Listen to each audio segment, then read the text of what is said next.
अपने पिता वसुदेव जी को छोड़ करके और नंद बाबा के प्रेम को पाने के लिए ये ब्रज में क्यों आ गए, और फिर यहाँ आकर के ये थे तो यदुवंश शिरोमणि, इनको बार बार कुल का गौरव है ना अपना। श्री कृष्ण जो है यदुवंशी श्री कृष्ण है ना, ये परीक्षित को विशेष प्यारे हैं, कुल का संबंध है ना यहाँ पर। और जो ग्वाले श्री कृष्ण है उनकी बात इतनी नहीं बात इनके मन में आती, लेकिन आकर्षण उनका रहता बहुत ज्यादा।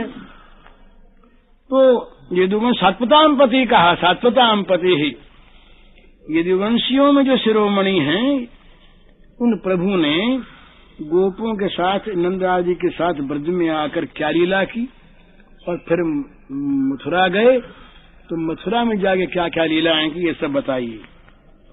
और ये भगवान कैसे हैं कि ये सबका शासन करने वाले हैं, केशव हैं। तो महाराज ये सबका शासन करने वाले जो प्रभु हैं इन्होंने ब्रज में और मथुरा में रह करके कौन कौन सी लीला की। और फिर महाराज हमने सुना कि उसने कंस को मार दिया, और कंस तो मामा होता था, माँ का भाई। तो कंस को उन्होंने अपने हाथों से क्यों मार दिया? मामा कभी मारा जाता है, कभी मामा को कोई मारते हैं, तो इन्होंने कंस को क्यों मारा ये बताइए। इन्होंने कंस को क्यों मारा? और इसके बाद ये देहम मानुषमाश्रित्य कतिवर्षाणि वृष्णिभिः यदुपुर्याम सहावाप्सीत पत्न्य कत्य भवन प्रभो। ये मनुष्याकार कृपा से मनुष्य बने हुए सच्चिदानंद भगवान जो हैं, ये कितने दिनों तक ये वृष्णिवंशियों के साथ यदुपुरी में, फिर द्वारिका में, मथुरा में रहे। और इन्होंने महाराज कितने ब्याह किए, इनकी पत्नियां कौन कौन बनी, कितनी थी, सब ये सब भी बताइए। एतद अन्यच्च सर्वम में मुने कृष्ण विचेष्टितम वक्तुमर्हस सर्वज्ञ श्रद्ध धानाय विस्तृतम। फिर कहा महाराज मैं तो ये मामूली बातें आपसे मन में आया, मैं पूछ गया, मेरे में पूछने की योग्यता नहीं है, तो जो बातें मैंने पूछी हैं वो तो बताइए ही, और जो नहीं पूछी हैं वे सब बात भी जो भगवान ने लीलाएं की हैं वे सब मुझे विस्तार पूर्वक सुनाइए। विस्तृतम क्यों सुनाइए? श्रद्धानाय। यहाँ पर फिर कथा सुनने के अधिकारी का वर्णन करा दिया परीक्षित के मुंह से कि महाराज जो सुनने का अधिकारी उसको आपने सुनाएंगे तो किसको सुनावेंगे? तो महाराज मैं बड़ी श्रद्धा के साथ सुनना चाहता हूँ, मेरा मन इधर ही लगेगा। तो बोले तुम खाना पीना भी तो करोगे बीच में? बोले महाराज कुछ नहीं, नैषाद दुस्सहा क्षुन्मा चकदोदमपि बाधते पिबंतम त्वन्मुखाम भोजच्युतम हरिकथामृतम। ये बड़ी भारी महिमा की कि आपके मुख से, मुख कमल से निकला हुआ, झरता हुआ, मुख कमल से झरता हुआ जो भगवान का सुधामय लीला रस है। अब इतने दिन हो गए ना आपको सुनाते, और अब असली कथा तो अब तक आई ही नहीं। तो इसका जब मैं पान करता हूं अमृत का, तो महाराज मुझे जो भूख प्यास असह्य होती है, जिसको आदमी सह नहीं सकता, वो भूख प्यास महाराज मुझे जरा भी नहीं सता रही। न मुझे अन्न याद आता है, न मुझे पानी याद आता है। मैं तो निरंतर और निरंतर कथा रस का पान कर रहा हूं और उसी को सुनना चाहता हूं। तो ये जब प्रश्न किया तो हर्ष से भर गए, और उपयुक्त श्रोता जब प्राप्त होता है मर्म को समझने वाला, तब वक्ता के हृदय में वो सब बातें उदित हो जाती। और यहाँ तो भगवान की लीला सुनानी है, तो परीक्षित जी की बात सुनकर जरा सी आंख मूंदी सुखदेव जी ने कि तमाम वो लीलाएं उनके सामने आ गई, प्रसन्न हो गए। सुखदेव जी ने अपने मन में सोचा कि ये तो बड़ी कृपा की परीक्षित ने मुझ पर। ये 11वें स्कंद में तो खुले रूप में कहा है 9 उनके मुनियों के प्रसंग में कि जो भगवत कथा में किसी को लगाता है उसके समान उपकारी कोई नहीं है। तो सुखदेव जी अब तक जो सुना रहे थे वो तो अलग चीज थी, अब ये सीधी सीधी जो भगवान की लीला की बात पूछी परीक्षित ने, तो लीला की बात पूछते ही और परीक्षित जी के प्रश्न को सुनकर सुखदेव जी के मन में सारी लीला कथाएं उदित हुआ। उनकी आंखों के सामने भगवान का चरित्र फिल्म के भांति आ गया। तो एवं निशम्य भृगुनंदन साधुवादम वैया सती स भगवान विष्णुरातम प्रत्यर्च कृष्ण चरितम कलिकल्म शग्नम व्याहर्तुमा रभत भागवत प्रधाना। तो सुखदेव जी कैसे ये बताए इसमें सूत जी कहते हैं कि सुखदेव जी कैसे हैं भागवत प्रधाना, जो भगवत प्रेमियों में सबसे प्रधान हैं, जो भगवत प्रेमियों में अग्रगण्य हैं, ऐसे जो सुखदेव जी महाराज हैं। और कैसे हैं कि वो सर्वज्ञ हैं, सब कुछ जानते हैं। इस प्रकार के जो सुखदेव जी हैं वे प्रसन्न हो गए और तारीफ करने लगे परीक्षित की, उसका अभिनंदन किया, साधुवाद दिया कि वाह वाह वाह। ऐसी बात कौन पूछता है? संसार में 2 ही बातें पूछते हैं, जो बड़े बुद्धिमान हैं, विवेकवान, वो तो आत्मा की बात पूछते हैं, और जो विषयी हैं वे भोगों की बात पूछते हैं। महाराज कोई अनुष्ठान बताओ जिससे काम चले और नहीं माया से मुक्त हो जाएं, ज्ञान बताओ। लेकिन तुमने मृत्यु के निकट पहुंचे हुए अपने को जानते हुए भी लीला कथा की बात पूछी, तो तुम्हारे समान भाग्यवान कौन है? उसको साधु माना। आज उन्होंने तो साधुवाद दिया।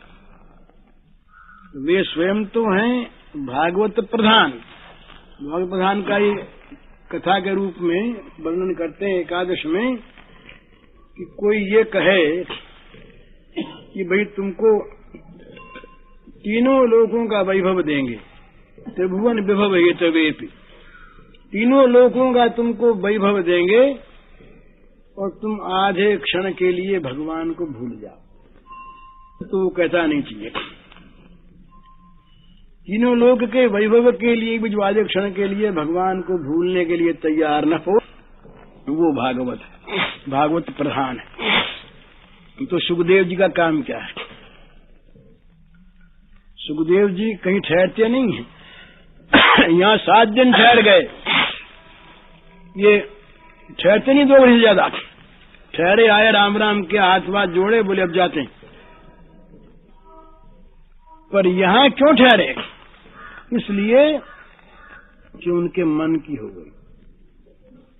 कथा सुनाकर उन्होंने सुख दिया, सो तो दिया ही, सुख प्राप्त किया। क्यों सुख प्राप्त किया? कि उनको भगवान की लीला का उस समय अनुभव होने लगा।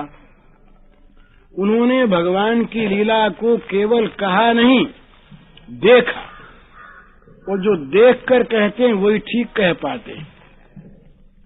तो सुखदेव जी महाराज ने साधुवाद दिया कि भाई तुम धन्य हो परीक्षित, तुमने ऐसी बात की, और तुम्हारा हम क्या उपकार माने। तुम्हारे समान कौन उपकारी होगा जिसने हमको भगवान की लीला का याद याद दिला दिया। यूं अभिनंदन करके उन्होंने उन लीलाओं का प्रारंभ किया, उन श्री कृष्ण के चरित्रों का प्रारंभ किया जो कल कल्मषग्न हैं, जो कलयुग के कलिमलों को सर्वथा जो नाश करने वाले हैं, धो डालने वाले, कल्मषों को धो डालने वाले जो भगवान के चरित्र हैं, उनका उन्होंने प्रारंभ किया। प्रारंभ करते सुखदेव जी ने कहा, सम्यक व्यवसिता बुद्धिस्तव राजर्षि सत्तम वासुदेव कथायांते यज्जाता नष्ट की रति है। ये बड़ी सुंदर बात है कि भाई राजर्षि सत्तम, जैसे मुनि सत्तम था, मुनि सत्तम, यहाँ का राजर्षि सत्तम, राजा ही नहीं, राजर्षियों में भी सत्तम, राजर्षि, राजर्षि सत, राजर्षि सत्तर, राजर्षि सत्तम। जो ऋषिवत, जो राजा ब्रह्म के तत्व को जानता है वो राजर्षि है। ब्रह्म के तत्व को जो जानता है वो राजर्षि, उसको ऋषिपद प्राप्त हो गया, राजा होते हुए भी ऋषि। और जो संबंध युक्त मानता है वो सत्तम है। तो श्री कृष्ण से संबंध युक्त अभी पूरा वो संबंध अभी यानी अनुभूत तो नहीं हुआ, पर संबंधवत तो मानते हैं ना अपने को कि हम श्री कृष्ण के संबंधी हैं। हमारे वो पितामह जो थे उनके मामा के लड़के रहे, अपने रहे, हमारा संबंध उनसे है और भगवान है ही। तो भगवान हमारे संबंधी हैं, इस प्रकार मानने वाले जो हैं सुखदेव, ये परीक्षित, इसलिए वो राजर्षि सत्तम है। राजर्षियों में वो सत्तर नहीं सत्तम है। राजर्षियों में उत्तम से उत्तम जो हैं वो हैं, तो कहते हैं कि हे राजर्षि। तो राजर्षियों में उत्तम कौन? अर्थात जो भगवान की लीला कथा के रसिक, एक शब्द में यूं कहें, भगवान की लीला कथा श्रवण करने के लिए जो रसिक हैं वो हैं राजर्षि सत्तम। नहीं तो महाराज राजाओं के यहाँ तो न मालूम कितने कितने दूसरे गान चलते हैं, संगीत चलते हैं, मुजरे चलते हैं, भगवान की बात सुनने के रसिक कौन हो? वहां तो विषय तमाम रहते हैं। तो विषयों में फंसा हुआ कोई मनुष्य यदि विषय रस से अपने को मुक्त करके भगवत रस में नियुक्त हो जाए तो उसके समान उत्तम कौन है? तो परीक्षित आज सब कुछ छोड़कर भगवत कथा रस के रसिक बनकर यहाँ विराजमान हैं और वो निश्चय पूर्वक कहते हैं कि आप कथा सुनाई। तो सम्यक व्यवसिता, ये सम्यक व्यवसाय जो है ना, इसकी गीता में बड़ी व्याख्या है। भगवान ने कहा कि महापापी भी क्षण भर में धर्मात्मा होकर मेरा भक्त बन सकता है। कैसे? सम्यक व्यवसितो ही सा अपिचे सुदुराचारो भजते माम अनन्य भाग साधुरैव सम्मन्तव्य सम्यक व्यवसितो ही सा। महान पापी था, महान पापी, और वो पापी साधु हो गया और फिर धर्मात्मा हो गया, भक्त बन गया। क्यों? उसने सम्यक व्यवसाय किया। उसने अपनी धारणा में केवल भगवान को बैठा लिया, भगवान के सिवा किसी और उसकी वृत्ति रही नहीं, भगवान के शरणागत हो गया। तो ये जब तक भगवान के साथ संपर्क नहीं जुड़ता मनुष्य का, तब तक पुण्यात्मा भी पापी है, क्योंकि उसका भी जो निश्चय है वो सम्यक नहीं है। लेकिन महापापी भी अगर भगवान के शरणागत हो गया तो उसका जो निश्चय है वो सम्यक है, वो प्रकाश में आ गया अंधकार से, तो उसके पाप रहेंगे नहीं। तो ये कहते हैं कि जो तुम्हारी बुद्धि है राजर्षि सत्तम परीक्षित, ये बड़ी सुंदर है। तुम्हारा जो ये निश्चय है ये बड़ा सुंदर है, बड़ा आदरणीय है, तुम धन्य हो। तो बोले ऐसी कौन सी बात हो गई महाराज? बोले यज्जाता नैष्ठकी रति वासुदेव कथायाम थे। ये कोई मामूली बात है क्या? भगवान वासुदेव की कथा में जिसके द्वारा तुम्हारी नैष्ठकी रति हो गई, रति होना बड़ा मुश्किल, रुचि होना बड़ा मुश्किल, रति की बात तो अलग है। 3 तरह के साधन होते हैं, अभ्यास, रुचि और रति। अभ्यास में रूखापन है, रुचि में स्वाद आता है, पर जब स्वाद ना आवे तो रुचि नहीं रहती, रुचि हमेशा नहीं रहती, और रति चित्त को आसक्त कर देती है। एकमात्र वही रति रह जाए, इसको कहते हैं नैष्ठकी रति। तो कहते हैं कि तुम जो हो, तुम्हारी बुद्धि का जो निश्चय है, उसने क्या किया कि तुम रुचि से तो आगे बढ़ ही गए। भगवान की लीला कथा के श्रवण में जो तुम्हारी प्रीति हो गई, ये मामूली बात नहीं। ये भगवान में प्रीति की अपेक्षा भी लीला रस के श्रवण में जो प्रीति है वो अधिक महत्व की मानी गई है। एक आदमी भगवान से प्रेम करता है और एक आदमी भगवान की लीला कथा से प्रेम करता है। इन दोनों में कौन उत्तम है? बुद्धि चकरा जाती है। भगवान कहते हैं कि जो मेरी लीला में प्रीति करता है वो मुझसे प्रीति करने वाले से उत्तम है। अरे प्रीति तो करे तो इससे कोई, तो उसके चरित्र में प्रीति नहीं हो, उसकी लीला में प्रीति नहीं हो, उसके लीला श्रवण में प्रीति नहीं हो, तो वो प्रीति अधूरी प्रीति है।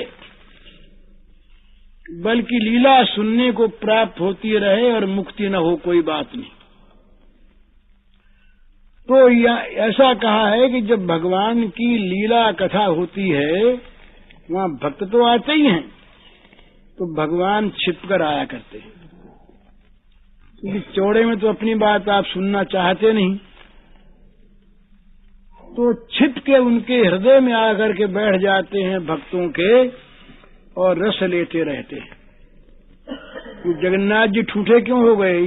ये कथा आती है कि लीला कथा सुनने के बाद और नहीं मिली तो वो गलित हो गए, और गलित हो करके फिर वो वैसे के वैसे काठ बने रह गए। लीला बंद होगी, काठ के काठ बन गए, आधा ही हाथ बना, आधा हाथ बिना ही बने रह गए, मुंह वैसे चिपटा रह गया।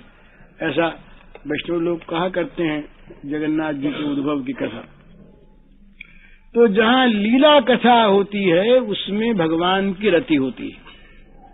तो लीला कथा में जिसकी नष्ट की रति है उसके समान भाग्यवान कोई नहीं। तो साधुवाद करते हुए ये कहते हैं कथा की महिमा सुखदेव जी कि भाई भगवान जो सबके आराध्य हैं, हृदय आराध्य जो हैं भगवान वासुदेव, उनकी लीला कथा श्रवण करने में जो तुम्हारी सुदृढ़ प्रीति हो गई, नैष्ठ की रति हो गई, ये बड़ी ऊंची चीज है। तो तुम राजन सत्तम हो।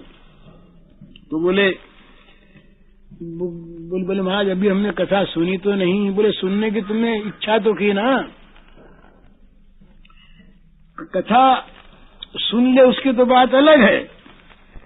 कहते हैं कि ये कथा के संबंध में जो प्रश्न होता है, ये प्रश्न ही वक्ता, प्रश्नकर्ता और श्रोता तीनों को पवित्र कर देने वाला है।